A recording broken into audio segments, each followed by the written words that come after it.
சமீபத்திய கருத்து கணிப்பு திமுக வெர்சஸ் விஜய்னு சொல்றாங்க. எங்கெங்க கருத்து கணிப்பு வந்து இதெல்லாம் ஒரு கேள்வியாங்க. தூர தள்ளுங்க. சீமான் விஜய கமல்ஹாசன் 2.0 வாட்டு தான் காட்டுறாரு. விஜயும் கமல்ஹாசன் 2.0 தான் இருந்திருக்காரு. ஒரு பார்ட் டைம் பொலிட்டிஷியனுக்கு வேலை. களத்துக்குள்ள கண்டினியூஷனா போயிட்டு இருக்கிறது ஸ்டாலின், எடப்பாடி, சீமான். ரிசல்ட் வரட்டு Vijay understand not proved. Vijay என்ன எடுக்கிறாரு தெரிஞ்சுட்டு போட்டு நீங்க ரியலா நடந்த அரசியலை மறைக்கிறதுக்கு தான் கற்பனை அரசியலை கொண்டு வரீங்க. நார்த் இந்தியன் கூட விஜய்க்கு முன்னணி இருக்கு. என்டிடிவி மட்டும்தான் அதிமுக ஜெயிக்குன்னு சொல்றாங்க. நீங்க சொல்ற மாதிரி எல்லாமே பெய்டு பேப்பர் தானா? கருத்து கணிப்பெல்லாம் மோசடி. விஜய் பற்றிய வரக்கூடிய கருத்து கணிப்பெல்லாம் ஆதவர்ஜுனாவும் ஜான் ஆரோக்கியசாமியும் பணத்தை கொடுத்து செட்டப் பண்ணி வரக்கூடிய கருத்து கணிப்புகள் தான். திமுக 45 விழுக்காடு வாக்குக்கு மேல எடுப்பாங்க. அதிமுக 30 விழுக்காடு வாக்கு தான் வரும். உங்க கருத்து கணிப்பெல்லாம் என்ன சார் ஆச்சு? எவனுக்கு அதுல கிரெடிபிலிட்டி கிடையாது. இன்னும் பல கருத்து கணிப்புகள் வரும். எல்லாமே போலியா பொய்யா எடுக்காம ஒரு விளம்பரத்துக்காக பிரச்சாரத்துக்காக வரும். விஜய் பாப்புலாரிட்டியை வச்சு வியாபாரம் பண்ண வந்தவராட்டு இருக்கிறார்.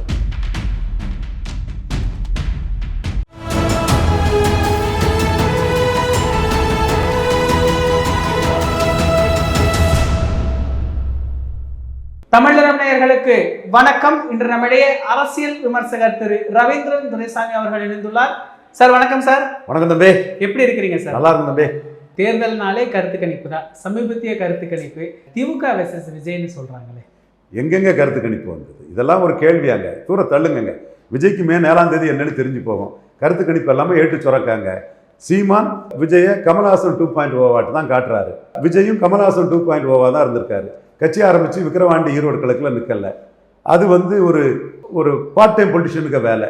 கட்சி ஆரம்பிச்சு 39 எம்பி கேண்டிடேட் போடலை. அதுவும் ஒரு பார்ட் டைம் பொலிட்டிஷியனுக்கு வேலை. கமல்ஹாசன் தினகரன் மாதிரி. சீமான் ஃபுல் டைம் பொலிட்டிஷியன். ஸோ அந்த மெரிட்டில் கமல்ஹாசன் 2.0 விஜயை ஈஸியாக தட்டி கழிச்சிடலான்னு சீமான் நினைக்கிறாரு.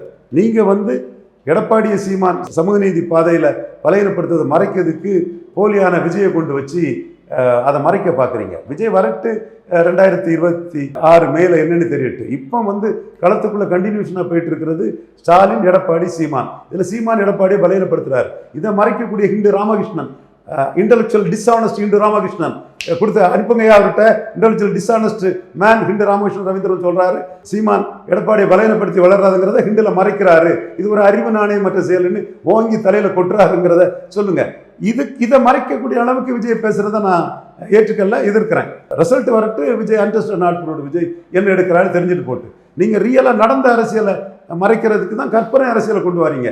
சீமான் பறையர்களுக்காக நிற்கிறத மறைக்கிறதுக்கு தான் பறைய ரசிகர்கள் விஜய்க்கு இருக்காங்க. அதனால தான் திருமாவளவன் இருக்கிறாருன்னு கொண்டு வரீங்க. இதில் எல்லாமே சீமானுக்கு நோக்கத்தை பெரியாரிஸ்டுகள், பிறமொழியாளர்கள், டி.கே. ராமகிருஷ்ணன், ஹிண்டு போன்றவங்களாம் அநியாயமா நியாயத்துக்கு புறம்பா உண்மைக்கு புறம்பா மறைக்கிறாங்க. இதுல நார்த் இந்தியன் கூட விஜய்க்கு முன்னணி இருக்கு. நார்த் இந்தியன் கருத்து கணிப்பு கூட வருது. அப்புறம் என்டிடிவி மட்டும்தான் அதிமுக ஜெயிக்குன்னு சொல்றாங்க. நீங்க சொல்ற மாதிரி எல்லாமே பெய்டு பேப்பர் தானா? கருத்து கணிப்பெல்லாம் வேஸ்ட்டுங்க. திமுக 45 விழுக்காடு வாக்குக்கு மேலே எடுப்பாங்க. அதிமுக 30 விழுக்காடு வாக்கு தான் வரும். சீமான் எடப்பாடி பழனிசாமியை பலையிடப்படுத்துவார். விஜய்க்கு என்னங்கிறது மே மாதம் 4ஆம் தேதி பார்த்தோம். இப்போ நீங்கள் இன்னும் திமுகக்கு 45% உறுதியாக இருக்கிறீங்களா சார்? 45% தான் 160லேருந்து 180 சீட்டு. எங்க நெல்லையில், தூத்துக்குடியில், கன்னியாகுமரியில் எடப்பாடி டெபாசிட் இழப்பார்னு சொன்னா இல்லைங்களா? 35 விழுக்காடு கருத்து கணிப்பில் எடப்பாடிக்கு போட்டாங்களா இல்லையா? நெல்லையில் 8 விழுக்காடு தானங்க வந்தாங்க. நான் சமூக சூழலை தெரிஞ்சுக்கிட்டு பேசுகிறேங்க. நம்ம சொல்கிறதுக்கு தெளிவாக நடக்குங்க. இந்த கருத்து கணிப்புடைய உங்கள் கணக்கு என்னங்க சார்? கருத்து கணிப்பெல்லாம் மோசடி. விஜய் பற்றிய வரக்கூடிய கருத்து கணிப்பெல்லாம் ஆதவர்ஜுனாவும் ஜான் ஆரோக்கியசாமியும் பணத்தை கொடுத்து செட்டப் பண்ணி வரக்கூடிய கருத்து கணிப்புகள் தான். இன்றைக்கி எல்லாமே கருத்து கணிப்புன்னு சொல்லும்போது ஒரு பிரச்சாரத்துக்கு எல்லாமே வியாபாரத்துக்கு பணம் வாங்கிட்டு போடுறாங்க. இந்த தன்மைகள் இப்போ வெளிப்பட்டுட்டு வருது. கருத்து கணிப்புகளோட நம்பகத்தன்மை அடிபட்டுட்டு வருது. கருத்து கணிப்புங்கிறது ஹெட்ரோஜினியஸ் என்டிட்டி. பல கருத்து கணிப்புகள் வருது. ஒவ்வொரு கருத்து கணிப்பும் ஒவ்வொரு விதமாக இருக்கும். குறிப்பாக நான் ஒன்று சொல்கிறேன். நெல்லை மாவட்டத்தில் நெல்லை, தூத்துக்குடி, கன்னியாகுமரி 3 தொகுதிகளையும் அதிமுகவை டெபாசிட் இழக்க வைப்போம்னு நம்ம சொன்னோம். அப்போ கருத்து கணிப்பு 35 விழுக்காடெல்லாம் அதிமுகவுக்கு நெல்லையில் போட்டவங்க இருக்காங்களா இல்லையா? அந்த கருத்து கணிப்பெல்லாம் எடுத்து பாருங்கள். யாராவது நெல்லையில் அதிமுக 8 விழுக்காடுக்கு போகணும்னு சொன்னவங்க இருக்காங்களா? இப்பவும் நான் சொல்கிறேன், தென் மாவட்டத்தில் அதிமுகவுக்கு ஆதரவாக எந்த ஜாதியும் இல்லை. எடப்பாடி பழனிசாமி என்ன நினச்சாரு? ஓபிஎஸ்ஸை நீக்குனா அது நாடார்களெல்லாம் தேவரை இது பண்ணிட்டாங்கன்னு அவருக்கு வேண்டியவங்களெல்லாம் வச்சு அடித்ததெல்லாம் டானாக்கும். சசிகலா, தினகரன், ஓபிஎஸ், அதுவே பெரிய சாதனை, பெரிய லீடர்ஷிப்னு சொன்னாங்க. அப்போ தான் நம்ம சொன்னோம், நடராஜனுக்கு எதிராக நாம் செயல்பட்டோம், சசிகலா அம்மையாருக்கு எதிராக. அதுக்கு நியாயம் இருக்குது. அவங்க மறவர் சோதரர்கள் நாடாருக்கு எதிராக திருப்பி விட்டாங்க. நாடார்களின் தாது மணல் தொழிலுக்கு எதிராக மீனவர் சோதரர்கள், ஏன் நாடாரான பிரஜாதிபதி அடிகளார் நாடாரையே நாடாருக்கு எதிராக நடராஜன் திருப்பி விட்டார். அப்போ இந்த அரசியலை நடராஜன் செய்கிறாரு. 2 பிரைம் மினிஸ்டரை கமாண்ட் பண்ணின, upper caste prime minister command பண்ண காமராஜ் படத்தை ஒரு தமிழன் வரலாற்றை இந்திரா காந்தி குடும்பம் தான் மறைக்குதுன்னா இவருமா சேர்ந்து மறைக்கணும்? முள்ளிவாய்க்கால் முட்டத்தில் வைக்காத பண்ணார். அப்போ அவருக்கு எதிராக நம்ம மோடி கிட்ட இவங்க ரொம்ப பலமானவங்க, விடக்கூடாதுன்னு நம்ம சொன்னோம். அது நியாயம் இருக்குது. ஆனால் இவர் அபகரிக்கிறதுக்கு, தன் ஜாதி எல்லாத்தையும் அபகரிக்கிறதுக்கு முக்குலத்தோர் சமுதாயத்தை சேர்ந்த ஓபிஎஸ்ஸை நீக்கி விட்டுட்டு ஒற்றை தலைமைன்னு வந்தார். ஏன் ஒற்றை தலைமைன்னு வந்தார்? ஓபிஎஸ் பாஜக காரர்னு சொல்லிக்கிட்டு அவர் அடித்தார். இப்போ பாஜக கூட யார் இருக்கா? அப்போ ஒற்றை தலைமை நோக்கம் என்ன? எல்லாம் எனக்கு போடு, எல்லாம் நான் அபகரிக்கணும், முக்குலத்தோரை துருத்திக்கு போட்டுக்கிட்டு விளையாட கவுண்டரே எல்லாம் அபகரித்து கொண்டு போகணுங்கிறதுக்காக தானே பண்ணார். நான் வெளிப்படையாக தான் சொல்கிறேன், உண்மையாக தான் சொல்கிறேன். அப்போ அந்த இடத்துக்குள்ளே நான் சொன்னேன், முக்குலத்தோருக்கு எதிராக இவர் செயல்பட்டுட்டாருங்கிறதுக்காக எந்த நாடாரும் நெகட்டிவாக ஓட்டு போட மாட்டாங்க. திருநெல்வேலி, தூத்துக்குடி, கன்னியாகுமரியில் இவர் ஓபிஎஸ் நீக்கிட்டார், அதனால் நாடார் போட்டுருவான்னு நினைக்கிற கணக்கு நடக்காது. நடராஜனை எதிர்த்தும் நியாயங்கள் இருந்தது, ஓபிஎஸ் எதிர்க்கிறதுக்கு எந்த நியாயமும் கிடையாது. நியாய உணர்வுள்ள ஜாதி நாடார்கள்.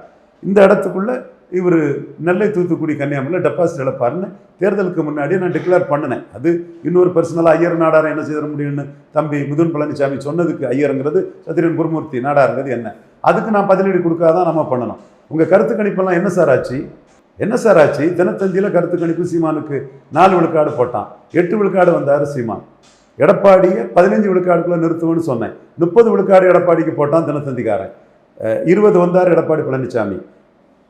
15 நியர்பை ட்ரூத்தா, 30 நியர்பை ட்ரூத்தா? நான் சொன்னது தானே நியர்பை ட்ரூத்து. வந்ததுக்கும் எனக்கும் 5 விழுக்காடு தானே வித்தியாசம். ஸ்டாலின் 48 விழுக்காடு வருவார் என்ன, 47.3 வந்தார் ஸ்டாலின். 8 விழுக்காடு சீமானுக்கு குறையாது என்ன. ஸோ கருத்து கணிப்புங்கிறது நீ பிரச்சாரம் ஆகிப்போச்சு, எவனுக்கு அதில் கிரெடிபிலிட்டி கிடையாது. இன்னும் பல கருத்து கணிப்புகள் வரும், எல்லாமே போலியா பொய்யா எடுக்காமல் ஒரு விளம்பரத்துக்காக பிரச்சாரத்துக்காக வரும். ஏன்னா நீ கருத்து கணிப்பு கோஷ்டிகள் 100க்கு மேலே வந்துட்டானுங்க. ஸோ அந்த வகையில் கருத்து கணிப்புகளுங்கிறது இப்போ திணிப்பாட்டு பிரச்சாரமாக தான் இருக்குங்கிறதா 100க்கு 100 உண்மை. சீமானை பற்றி இதுவரை எந்த கருத்து கணிப்பாவது கரெக்டாக சொல்லியிருக்கா? நீங்கள் 2021 தினகரன் 8 விழுக்காடு வருவாருன்னாங்க, கமல்ஹாசன் 6 விழுக்காடு வருவாருன்னாங்க. சீமானை கருத்து கணிப்பிலே வைக்கல.